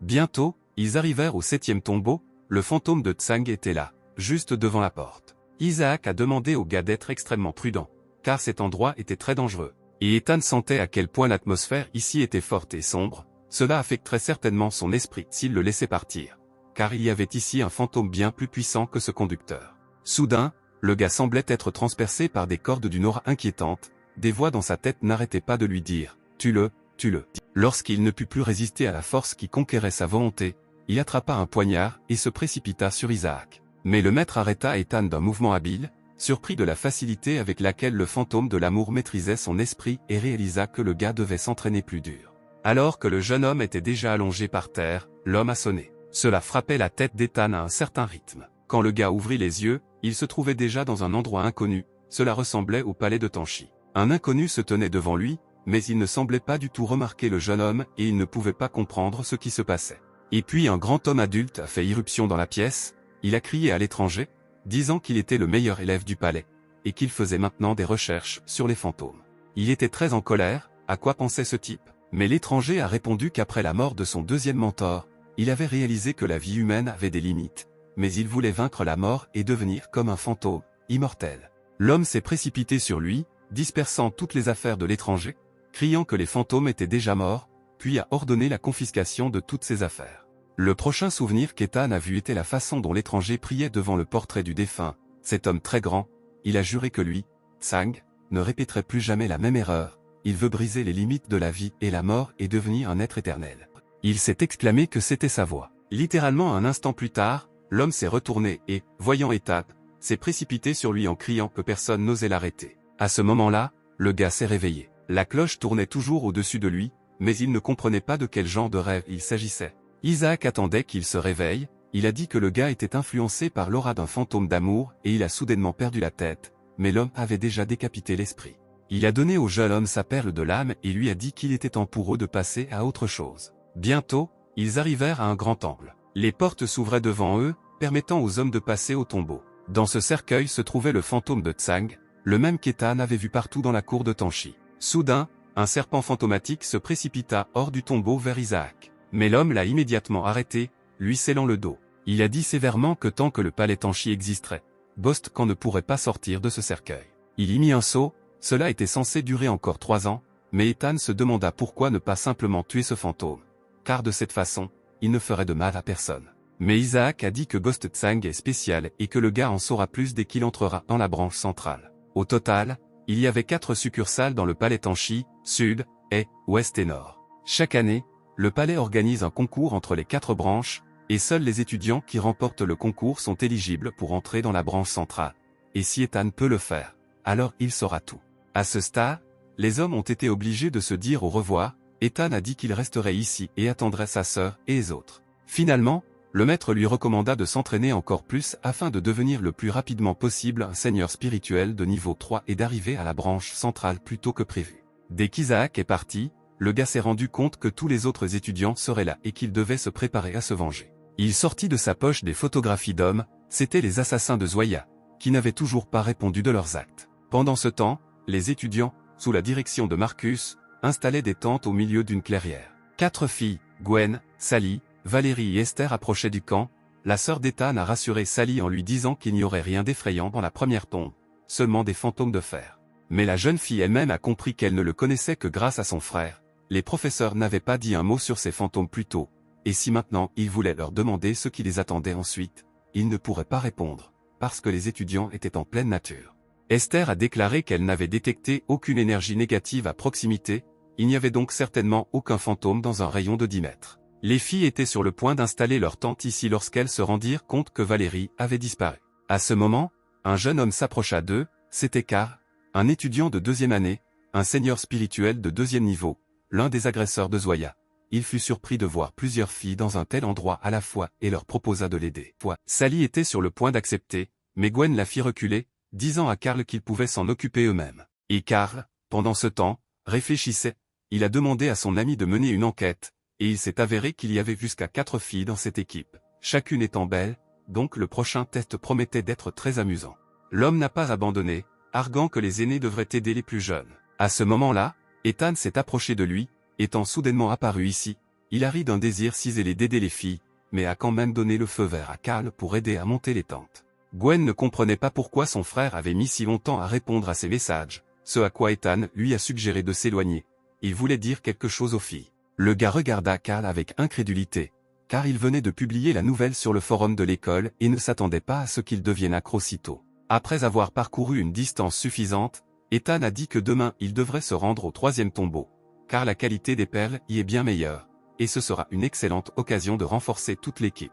Il a assuré aux filles qu'il avait déjà étudié les fantômes à l'avance, qu'il n'y avait trouvé aucun danger et qu'en plus, elles avaient un assistant de lycée. Pendant ce temps, Valérie atteint l'une des tombes, un seau y est apposé et elle comprend qu'elle doit libérer l'esprit. La créature retira sa main du cercueil, arrachant le seau. Un instant plus tard, la tombe brillait d'une aura verte, la créature était libre. C'était le fantôme de Tsang, il insistait sur le fait que la méchanceté était vraiment au-dessus de tout, que c'était sa voix. Il regarda la fille, il se demanda ce qu'était la dynastie maintenant et pourquoi elle l'avait libérée. Ce à quoi Valérie répondit que c'était en 2020 et qu'elle cherchait elle-même quelqu'un comme elle. Le fantôme réalisa que 500 ans s'étaient déjà écoulés, qu'il avait depuis longtemps abandonné sa carapace humaine, il était sûr qu'il était exactement celui que la jeune fille cherchait. Mais Valérie avait besoin d'une confirmation, elle voulait que le fantôme prouve qu'il pouvait vraiment faire ce qu'il voulait. Et l'esprit était prêt à faire cela, il allait personnellement se familiariser avec le palais Tanchi actuel et prouver en tuant la fille ce qu'elle voulait voir. Pendant ce temps, l'équipe d'Ethan et Carl sont allés explorer la 3e tombe, et la 2e année les a avertis que les fantômes ici étaient plus forts que ceux qu'ils avaient déjà rencontrés. Ils devaient donc être prudents. Au même moment, comme sorti de nulle part, un fantôme surgit sur Gwen. Ethan s'est immédiatement précipité à son secours, repoussant l'esprit, et sa sœur lui a saisi la main, lui demandant de ne plus s'éloigner d'elle. Sally et Esther ont étreint Ethan d'autre côté, elles voulaient aussi que le gars les protège. Mais Carl n'était pas ravi, car son plan n'avait même pas encore commencé, et le garçon était déjà au centre de l'attention des femmes. Puis il sourit étroitement et demanda à Ethan de l'aider à collecter les perles de l'âme et de laisser les filles rester ici, et le jeune homme accepta. Après un certain temps, ils se sont éloignés d'une distance décente des filles. Ethan a dit qu'ici il avait rencontré un fantôme de fer et a invité l'aîné à se séparer. Mais Carl avait d'autres projets, il devait en finir avec ce parvenu, et alors toutes les filles seraient à lui. Il attrapa le couteau et sauta sur Ethan par derrière, avec l'intention de lui enfoncer la lame dans la gorge. Cependant, le gars s'est immédiatement retourné, interceptant le couteau, et Carl n'en croyait pas ses yeux, qu'est-il arrivé à sa main? Mais chacun avait ses secrets, et Ethan voulait entendre le secret de Carl à propos de Zoé. Le gars ne comprenait pas, car Zoé était morte depuis longtemps, mais Ethan voulait l'entendre avouer sa culpabilité. Carl n'a pas aimé cette tournure des événements, il a sorti son arme spirituelle. Comment ce gamin ose-t-il le menacer? Il a déclaré que Zoé était trop désobéissante et qu'elle était morte à cause de cela. Et maintenant il avait l'intention de montrer à ce chétif seigneur spirituel de premier niveau la différence de leurs forces.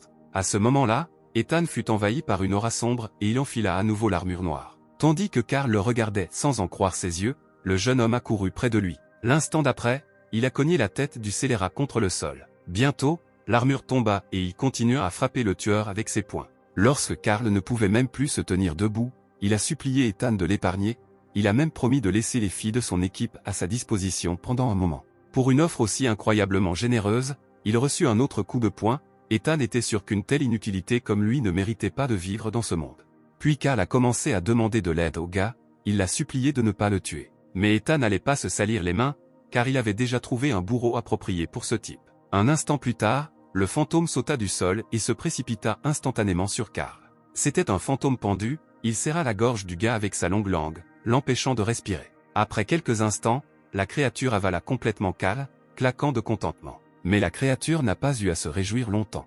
Car immédiatement après la mort de l'agresseur de Zoé, Ethan a transpercé le fantôme avec son poignard, le deuxième but de sa vengeance a été éliminé. Bientôt, les filles de son équipe ont couru vers lui, elles étaient ravies d'entendre un appel à l'aide. Gwen regarda derrière Ethan et vit le cadavre d'un fantôme pendu, la fille était sous le choc, son frère était-il vraiment devenu si fort au cours de ces quelques semaines qu'il pouvait facilement tuer même des fantômes de niveau rouge?